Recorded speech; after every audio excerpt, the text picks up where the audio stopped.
I knew the HOA in my neighborhood was bad, but I didn't realize just how ridiculous they were until I stepped outside one crisp Saturday morning to find a bright yellow clamp locked onto the front wheel of my car. My car in my own driveway. At first, I thought it was some kind of joke, maybe a prank from one of my friends who knew I had zero patience for authority figures trying to flex their power. But then I spotted her. Rhonda Whitaker, HOA president, 50-something, always dressed like she was running for office and had the permanent expression of someone who just smelled something terrible. She was standing at the end of my driveway, arms crossed, watching me with smug satisfaction. "Good morning, Xavier," she said, her voice dripping with fake politeness. "I see you've violated the HOA parking regulations." I let out a slow breath, already feeling my blood pressure rise. "Rhonda, this is my driveway, my property. I can park my car here." She gave me a condescending smile, the kind that made you want to throw something. Actually, per Section 4, subsection B of the revised HOA guidelines, vehicles must be parked inside the garage overnight. Your car was in the driveway past midnight, so she gestured to the clamp. This happened. I stared at her in disbelief. "You clamp my car for being in my own driveway." She nodded, completely unfazed. "Rules are rules. You can pay the fine and have it removed. It's $300. I let out a short, humorless laugh. "That's extortion." She clutched her chest in mock offense. "Xavier, that kind of language won't get you anywhere. If you refuse to comply, we'll have it towed." She turned sharply and started walking away, tossing one last comment over her shoulder. "You have until noon." I watched her disappear down the street, fists clenched. I wasn't just angry, I was livid. She had no idea who she was messing with. Because I wasn't just some random homeowner. I was a judge. And if there was one thing I knew better than anything, it was the law. I wasn't about to let Rhonda and her HOA cronies get away with this nonsense. If they thought they could intimidate me into paying an illegitimate fine, they were about to learn a hard lesson in the law. I pulled out my phone and started recording. A little documentation never hurt, especially when dealing with people who relied on making up rules as they went. I walked around my car, capturing every angle of the unauthorized clamp. The bright yellow device stood out against the dark asphalt of my driveway, a glaring symbol of the HOA's overreach. Next, I examined the clamp itself. It wasn't a city-issued device, no municipal markings, no official authorization, just a generic boot someone had purchased online. That was their first mistake. I made my way back inside and headed straight for my home office. My legal books lined the walls, but I didn't need them for this. I already knew the answer. I quickly pulled up my state's property laws, scanning for the specific statutes I needed. Sure enough, there it was. An HOA had no legal authority to tamper with, seize, or immobilize a resident's personal property without a court order or prior written consent. Rhonda and her board had just committed an illegal act. Grabbing my keys, I headed out to my garage and retrieved a cordless angle grinder. They thought they could trap me, not a chance. I knelt beside the wheel and carefully cut through the clamp, making sure to keep the video rolling. Sparks flew, and within minutes the device clattered to the ground in two useless pieces. I picked up the broken clamp and placed it in a plastic bag. Evidence. Just as I was standing up, I spotted movement from the corner of my eye. A pair of HOA board members, Dennis and Carol, were lingering near the sidewalk, pretending to chat while obviously watching me. The second they saw me looking, Dennis pulled out his phone, no doubt informing Rhonda that her little stunt had failed. "Perfect, let them come." I walked back inside and drafted an official cease and desist letter, citing the exact laws they had violated. I made sure to include the penalties for illegally interfering with private property. If they wanted to play legal games, they were about to lose. 15 minutes later, I heard tires screeching to a stop outside. I stepped onto my porch just as Rhonda stormed toward me, fury radiating off her in waves. Behind her, Dennis and Carol hovered uncertainly, clearly regretting their decision to get involved. Rhonda pointed at my now unclamped car. "What do you think you're doing?" I held up my phone, showing her the recorded evidence of me removing the clamp, fixing an illegal act. Her face twisted in outrage. "You destroyed HOA property." I didn't even blink. "No, I removed unauthorized interference on my personal property. You violated state law. Would you like me to list the specific statutes?" Her confidence wavered for just a second before she rallied. "You owe the HOA for that clamp." I crossed my arms. "Actually, you and the board owe me. You tampered with my vehicle without legal authority. I could sue for damages." Dennis and Carol exchanged glances, suddenly very interested in their shoes. Rhonda's mouth opened, but I cut her off. Here, I handed her the cease and desist letter. This is your official notice. Any further interference with my property will result in legal action. She snatched the paper from my hand, scanning the contents. Her complexion paled slightly, but she forced a sneer. You think you can scare me with paperwork? I smiled, though there was no humor in it. I don't need to scare you. I just need to file this with the court. And if you tow my vehicle, that's grand theft auto. You ready for felony charges? Rhonda's lips pressed together so tightly they nearly disappeared. She turned on her heel and stomped back toward her car. Dennis and Carol hesitated before scurrying after her. As I watched them go, I knew this wasn't over. Rhonda wasn't the type to back down easily, but that was fine. I was ready for whatever she tried next. Rhonda might have walked away, but I knew her type. She wasn't going to let this go. The HOA had been ruling our neighborhood with an iron fist for years, and she wasn't about to let one homeowner, even a judge, undermine her authority. I didn't have to wait long for her next move. The very next morning, I stepped outside to grab my newspaper and found an official-looking envelope taped to my front door. I sighed, already knowing it was more HOA nonsense. Peeling it off, I ripped open the letter and skimmed through the contents, my eyebrows lifting in disbelief. They were attempting to find me again. This time, the charge was for unauthorized destruction of HOA property and failure to comply with community regulations. The amount, $1,000. I let out a slow breath, shaking my head. They really didn't know when to quit. I walked back inside and went straight to my desk, flipping open my laptop. It was time to escalate things. I drafted a formal response citing my legal standing and the improper enforcement of HOA rules.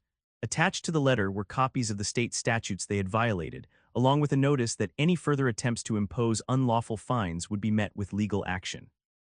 I printed everything out, sealed it in an envelope, and walked it over to the HOA office.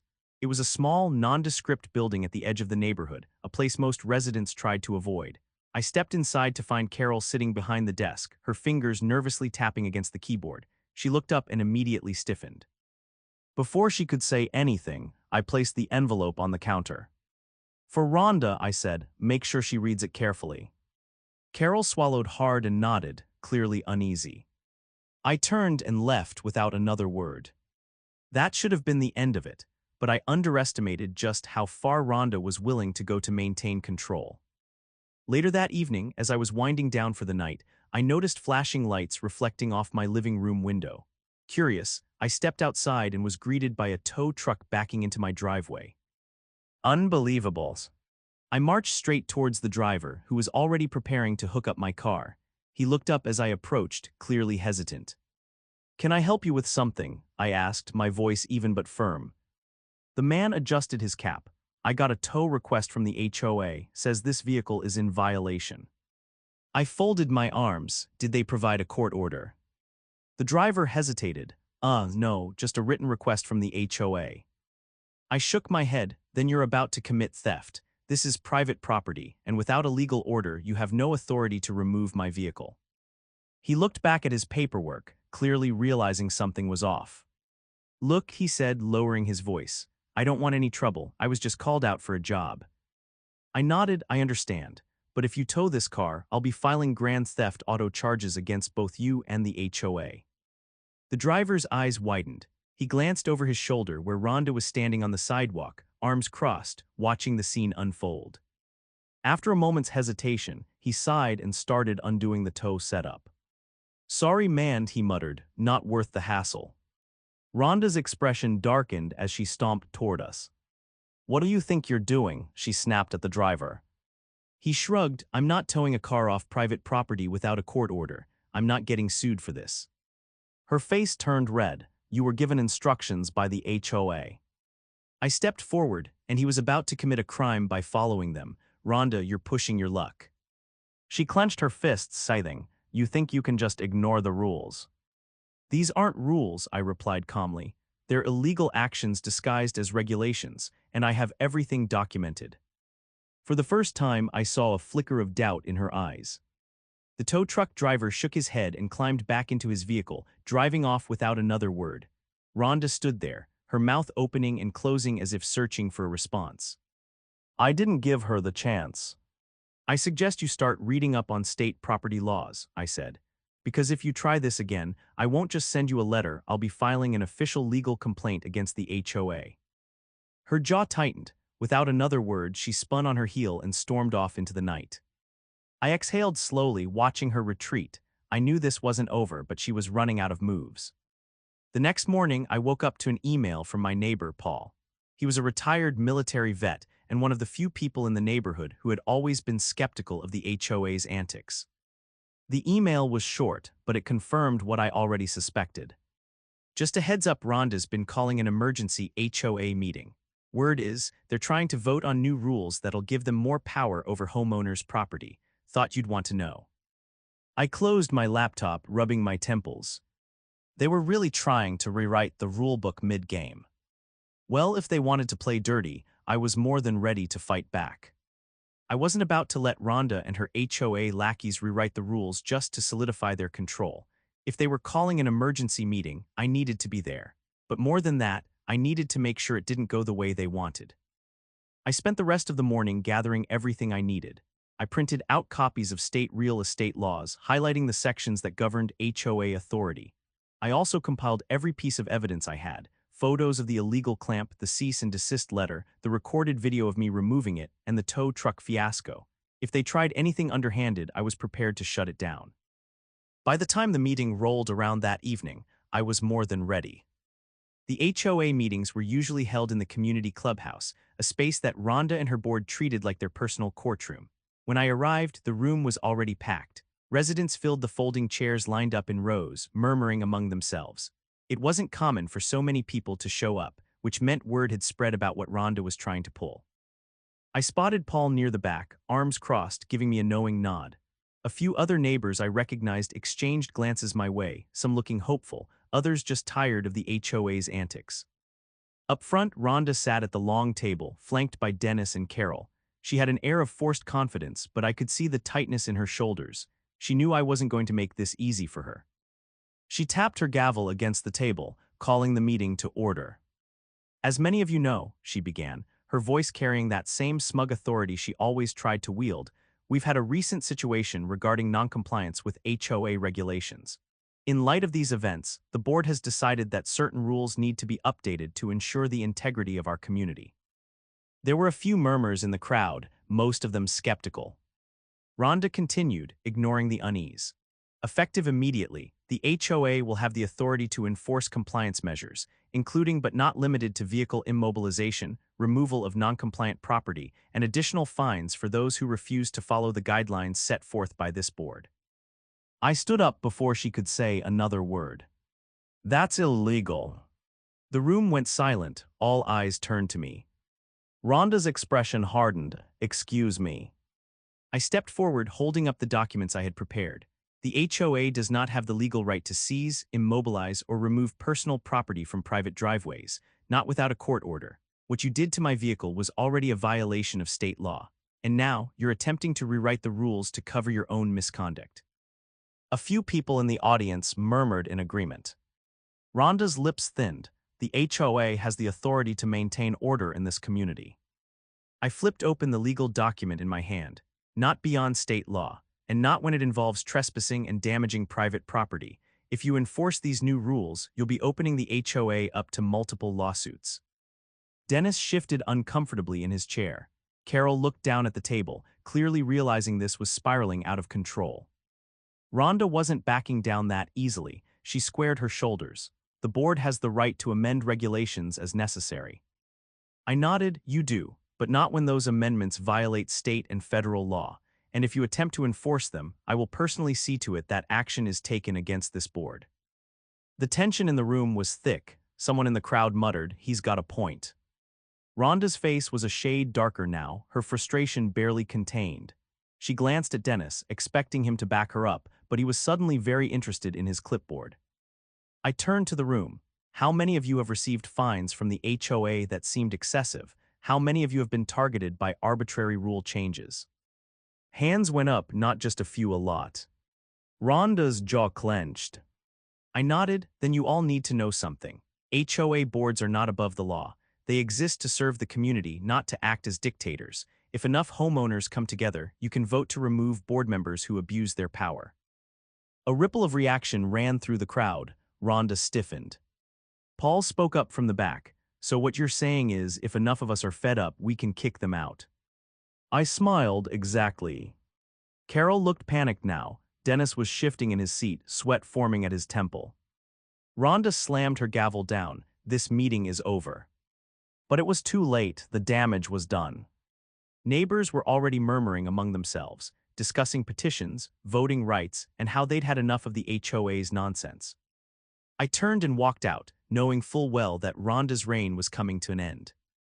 And I was going to make sure of it. The energy in the room had completely shifted. What started as another routine HOA power grab had turned into something much bigger. The homeowners weren't just irritated anymore, they were angry, united by a common enemy. Rhonda had ruled through intimidation for years, but now, for the first time, people realized they didn't have to tolerate it. I walked out of the clubhouse, but I wasn't alone. Paul caught up to me as I reached my car, his expression one of cautious optimism. A few other neighbors had followed as well, murmuring among themselves, still absorbing everything that had just happened. Paul glanced back toward the building before speaking. He had a steady, calculating way about him, the kind of presence that came from years of leadership. His military background made him a natural at assessing a situation. "That was one hell of a move," he said, "but you know she's not going to sit back and let this happen, right?" I nodded, already expecting as much. Rhonda wasn't the type to accept defeat gracefully. Paul rubbed his chin. "If we're serious about getting rid of her, we need to move fast. She's going to start pulling favors, rallying the people who benefit from her little power structure." He was right. If Rhonda felt her control slipping, she'd double down. That meant cutting off her influence at the source. One of the neighbors, a woman named Linda, stepped forward hesitantly. She had been quiet most of the meeting, but now her voice carried a quiet determination. "I've been keeping records of the fines she's issued over the last few years. Some of them don't add up. Money disappearing, fees that aren't accounted for. If someone looked into the HOA's finances, they might find something serious." That was exactly what I needed to hear. HOAs, like any organization handling money, were required to keep transparent financial records. If Rhonda had been mishandling funds, it wouldn't just be an ethics violation, it could be a criminal offense. I turned to Linda. "Would you be willing to share those records with me?" She nodded, her grip tightening on the folder she carried. I was too nervous to say anything before, but after tonight, I think people are finally ready to fight back. Paul exhaled sharply. "Then we need to make it official. We get enough homeowners together, force an emergency vote, and remove the board before they have a chance to cover their tracks." It was a solid plan, but first I needed proof. Linda handed over the folder, and as soon as I got home, I started going through it. The more I read, the clearer the picture became. Rhonda and her board had been quietly inflating fines, charging for violations that didn't exist, and funneling the extra money into discretionary funds with no oversight. I wasn't just looking at mismanagement, I was looking at fraud. By the next morning, I had everything I needed. I reached out to a contact of mine, a lawyer specializing in HOA litigation. After explaining the situation, he confirmed what I already suspected. If I presented this evidence to the homeowners, we had a legitimate case to not only remove Rhonda and her board, but also pursue legal action. Paul had already taken the lead on rallying the homeowners. By the time we met again in the clubhouse that evening, the turnout was even bigger than before.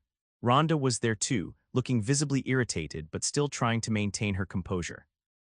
She started speaking first, launching into a prepared speech about preserving the integrity of the community, but this time, no one was buying it. The moment she tried to shift the conversation back to her new regulations, I stepped forward and placed the folder on the table. The room went quiet as I began laying out the financial discrepancies, backing up every claim with documented proof. I didn't need to exaggerate. Rhonda's actions spoke for themselves. Dennis and Carol, who had been sitting beside her, looked increasingly uncomfortable as the evidence piled up. Rhonda, however, was still trying to maintain control. "You can't just throw around accusations like this," she said, her voice sharper than before. I met her gaze evenly. "These aren't accusations, they're financial records, and unless you can explain why thousands of dollars in fines disappeared into unaccounted funds, I suggest you step down now before this goes any further." The homeowners had heard enough.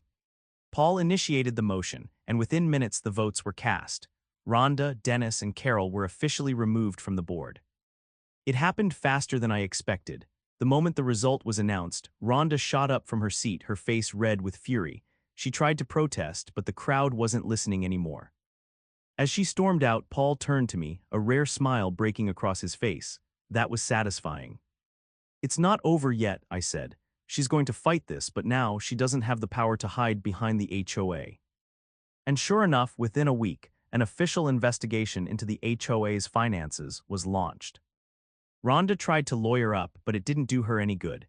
The evidence was overwhelming. Charges were filed, and she ended up facing serious legal consequences for her misuse of funds. As for the neighborhood, with Rhonda gone, the homeowners elected a new board, one that actually had the community's best interests at heart. The ridiculous fines and arbitrary rules disappeared, and for the first time in years, people felt like they had control over their own homes again. Paul was right, Rhonda hadn't gone down without a fight, but in the end, justice won out. And I had a perfectly unclamped car sitting in my driveway to prove it. With Rhonda gone and the HOA board replaced, the neighborhood finally had a chance to breathe. The suffocating rules, the constant threats of fines, and the ridiculous power plays had left a stain on the community, but now people were hopeful. For the first time in years, homeowners weren't afraid to step outside and enjoy their own properties without the looming threat of an arbitrary violation. But while Rhonda was out of power, her shadow still lingered. The legal investigations into her financial misconduct were moving forward, but she wasn't the type to go down quietly. Even after her removal, whispers spread that she was trying to manipulate things from the sidelines, using whatever connections she had left to stall the process. I wasn't about to let that happen. Over the next few weeks, I made it my mission to ensure that every legal avenue was pursued to hold her accountable. I worked with the newly elected HOA board, guiding them through the legal mess she had left behind. Once we had full access to the HOA's financial records, the extent of her wrongdoing became even clearer. There were forged signatures on budget approvals, thousands of dollars in administrative fees that had no explanation, and a pattern of fines that disproportionately targeted homeowners who had spoken out against her leadership. The evidence was damning, but I knew that wasn't enough. If Rhonda still had people in her corner, she could delay the process long enough to worm her way out of serious consequences. I needed to make sure that didn't happen. I reached out to a few legal contacts, including a district attorney I had worked with in the past. After reviewing the compiled documents, he confirmed what I had suspected: this wasn't just an HOA scandal. Rhonda's actions crossed into criminal territory. Fraud, embezzlement, and even potential racketeering charges were on the table. The moment word got out that law enforcement was now involved, panic set in among Rhonda's former allies. Dennis and Carol, the board members who had backed her without question, suddenly had a lot to say. They claimed they had been misled and pressured into signing off on the financial decisions. Whether that was true or not didn't really matter. Their testimonies only made the case against Rhonda stronger. And then, just when things seemed to be wrapping up, she made one final desperate move. Late one evening, I was reviewing some final paperwork when I heard a loud noise outside. At first, I thought it was just a passing car, but then I noticed the sound of footsteps on my driveway. I moved to the window and saw a dark figure crouched near my garage door. I didn't hesitate. I grabbed my phone, hit record, and stepped outside. The figure flinched at the sudden movement and turned toward me. Even in the dim light, I recognized her immediately: Rhonda. She looked nothing like the composed, smug HOA president who used to dictate neighborhood policy. Her hair was disheveled, and there was a wild desperation in her eyes. She straightened up and forced a smile, though it didn't reach her eyes. "Xavier," she said, her voice unnervingly calm, "we need to talk." I kept my phone raised, ensuring that everything was recorded. "You have no reason to be on my property, Rhonda. Leave." She ignored the warning and took a step forward. "Listen, you and I both know this whole situation has gotten out of hand. There's no need to drag this through the courts. We can settle this like reasonable adults." I didn't react. I wanted her to keep talking. The more she said, the better. She exhaled sharply when I didn't respond. "Look, I made some mistakes, but you're a judge. You know how these things work. If you push this, it's going to be messy. For everyone, maybe we can come to an understanding." She was trying to bribe me. I let the silence stretch between us, watching as she grew increasingly uncomfortable. "You're wasting your time," I finally said, "and you just added trespassing to your list of crimes." Her face tightened. "You really think you're some kind of hero, don't you?" I lowered my phone slightly so she could see the screen. "I think you're caught." She paled. Before she could say another word, headlights swept across the driveway. A police cruiser pulled up and two officers stepped out. I had already called them. Rhonda's bravado crumbled the moment she realized what was happening. She tried to spin some excuse about just stopping by to talk, but with my recording and her prior charges, there was nothing she could do. The officers placed her in handcuffs, reading her rights as she sputtered in disbelief. As they led her toward the car, she turned back toward me, eyes full of hatred. "This isn't over," she hissed. But she was wrong. It was over. With Rhonda's arrest, the final piece fell into place. The investigation moved forward without interference, and within a few months she was formally charged with multiple counts of fraud, embezzlement, and criminal mismanagement of HOA funds.